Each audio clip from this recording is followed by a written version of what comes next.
आग्रा जिल्ह्यातील संता हे एक छोटे गाव आहे.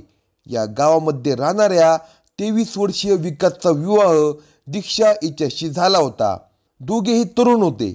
विकासचे गावातीलच एका महिलेशी अनैतिक संबंध होते. वयाने जास्त असलेल्या महिलेशी त्याचे संबंध आहेत हे त्याच्या बायको दीक्षाला समजले. तसं तिला राग आला. तिने तिच्या नवऱ्यासमोर हा विषय काढला. तेव्हा त्याने कोणतेही आडेवेडे न घेता आपले संबंध कबूल केले. ती रागाने फुगून बसली. तेव्हा तिला मिठीत घेत तो म्हणाला, अगं आयुष्य एकदाच मिळतं, मस्त जगायचं. जवानीची मजा आत्ता नाही तर मग कधी घ्यायची. आणि त्या दोघांनी कामक्रीडा चालू केली. आता दीक्षाच्या नजरेसमोर त्यांच्या शेतात काम करणारा कोवळा पोरगा फिरू लागला. मजूर असणारा 18-19 वर्षाचा नवतरुण त्यांच्या शेतामध्ये काम करत होता. शेतात राबताना घामाने भिजलेले त्याचे शरीर तिचे लक्ष वेधून घेत होते. आता तिला तिच्या नवऱ्याकडून परवानगी मिळाल्यामुळे तिला लाजण्याचे काही कारण नव्हते. 2 दिवस तिने कसे तरी काढले आणि तिने मनातली गोष्ट नवरा विकासला बोलून दाखवली. आता तो चिडणार असे तिला वाटत होते, पण तो तर खुश होता. तो तिला म्हणाला, शाब्बास, मला अशीच बायको पाहिजे होती. तू बोललीस का त्याच्यासोबत?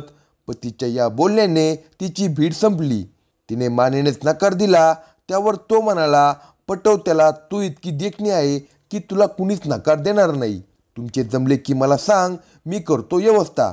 बायकोच्या व्यभिचाराला खतपाणी घालणारा हा नवरा किती नीच पातळीवर गेला होता हे दिसून येते. दीक्षाने त्या तरुणाबरोबर नजरेचा खेळ सुरू केला होता. तो तरुणही तिच्या जाळ्यात अडकला. शेतातील घर हे त्यांच्या भेटण्याचे ठिकाण बनले. आता दीक्षा आणि तो तरुण दोघेही एकत्र आले होते. चोरीचुपे त्यांचे प्रेमसंबंध फुलू लागले, पण मोकळेपणाने शरीर संबंध करण्यात अडचण येत होती. तिने हे तिच्या नवऱ्याला सांगितले.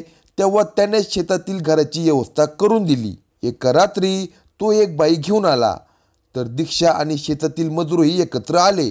नवरा परस्त्रीसोबत तर बायको परपुरुषासोबत शरीर संबंधास तयार झाले होते. लाज लज्जा सोडलेले हे तरुण जोडपे आता व्यभिचाराच्या विळख्यात सापडले होते.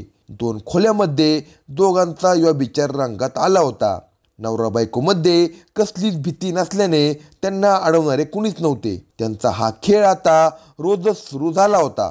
विकास आणि दीक्षा दोघांच्याही प्रेम प्रकरणाची गावभर चर्चा सुरू झाली, पण ते कोणालाच जुमानत नव्हते. एकमेकांच्या संमतीने त्यांचे अनैतिक संबंध सुरूच होते. साहजिकच त्यांच्या या गैरवर्तनाची चर्चा गावात सुरू झाली होती. आपला मुलगा आणि सुनेच्या वर्तनामुळे गावात कुटुंबाची बदनामी होते, आपल्याला समाजातून हाकलून देतील अशी चिंता विकासची आई ललिता उर्फ लालो हिला सतावत होती. तिने अनेकदा आपली सून दीक्षा हिला समजावून सांगितले.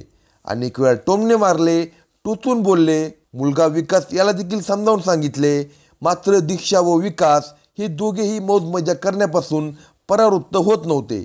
त्यामुळे ललिता उर्फ लालो विचारात पडली होती. मुलगा आणि सून ऐकतच नसतील तर ते नसलेलेच बरे असे तिला वाटू लागले. त्या दोघांचा जीव घेतला ते या जगात राहिलेच नाही तर आपली बदनामी होणार नाही असे तिला वाटत होते. हे तिने सगळे आपला भाऊ रामबरन याला सांगितले. तेव्हा तोही तयार झाला.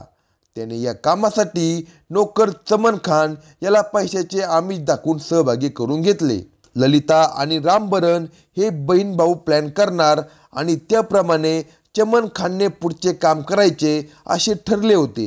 गेल्या 2 महिन्यांपासून त्या दोघांना मारण्याचा कट रचला जात होता.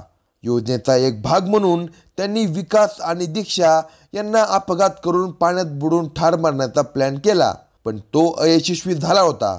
रामबरन याने गेल्या महिन्यात भाचा विकास आणि पत्नी दीक्षा यांना मारण्यासाठी स्वस्त दरात सेंट्रो कार खरेदी केली आणि त्यांना ठार मारण्यासाठी पिस्तूल देखील खरेदी केले. त्यानंतर खून करण्याच्या ठिकाणाची रेकी करण्यात आली. तसेच कार चालक चमन खान यालाही या कटात सामावून घेतले.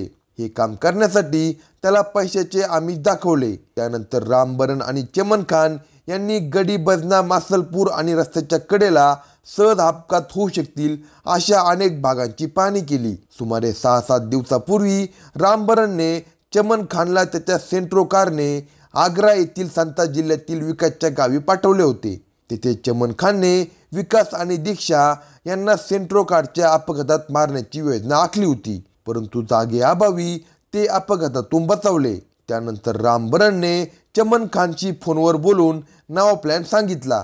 विकास आणि दीक्षा यांना कैलादेवीच्या दर्शनाच्या बहाण्याने घेऊन जा, वाटेत भेटू असे सांगितले. यावरून चमन खान याने विकास आणि दीक्षा या दोघांना कैलादेवीच्या दर्शनाने 29 सप्टेंबर रोजी संता गावातून बाहेर काढले.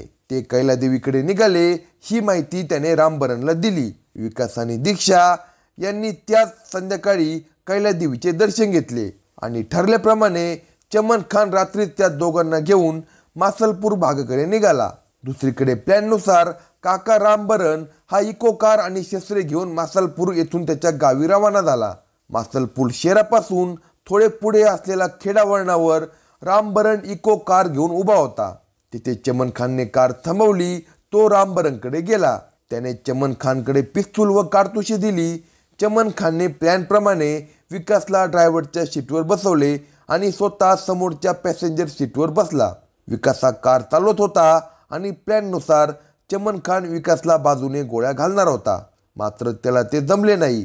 भोजपूर गावाच्या पुढे काही अंतरावर चमन खानने काहीतरी निमित्त करून विकासला गाडी थांबवायला सांगितली. तो गाडीतून उतरला आणि गाडीच्या बोनेटच्या दिशेने निघाला. पाठोपाठ राम बरण इको कार घेऊन येत होता. त्याने थोड्या अंतरावर गाडी थांबवली. चमन खानकडून काम झाले नसल्याचा अंदाज आल्याने राम बरण हा स्वतः शस्त्र घेऊन कारजवळ गेला. त्याला पाहून चमन खानला धाडस आले. तोही कारजवळ गेला. एकाच वेळी दोघांनी मिळून विकास आणि दीक्षा यांच्यावर गोळीबार केला. या त्या दोघांचाही मृत्यू झाला. विकास आणि दीक्षा यांचे मृतदेह सेंट्रो कारमध्ये सोडून ते पसार झाले. कोणताही पुरावा मागे उरला नव्हता, कारण कार विकास चालवत होता. निर्जन ठिकाणी कुणी पाहणारे नव्हते. CCTV नव्हती. त्यामुळे या दोघांच्या खुनाचे बालट दुसऱ्या कोणावर तरी येणार असा मारेकरांचा अंदाज होता, पण तसे काही झाले नाही. मंदिर परिसरात विकास आणि दीक्षा यांच्यासोबत चमन खान दिसला होता. जो कारचा चालक म्हणून काम करत होता तो या कारचा चालक असू शकेल. तो विकास आणि दीक्षा यांच्यासोबत असावा असा पोलिसांना अंदाज आला. पण घटनेवेळी तो कुठे गेला या विचाराने पोलिसांनी त्याला ताब्यात घेतले. येथेच हा गुंता सुटला. त्याने सगळी हकीकत पोलिसांना सांगितली. सारा घटनाक्रम उघड झाल्यानंतर पोलिसांनी या प्रकरणी विकासची आई ललिता आणि मामा राम बरण आणि नोकर चमन खान या तिघांनाही अटक केली. अशाच नवनवीन क्राईम स्टोरी ऐकण्यासाठी कलम 302 या मराठी चॅनेलला सबस्क्राईब करा आणि आपल्या प्रतिक्रिया कमेंट बॉक्समध्ये कळवा.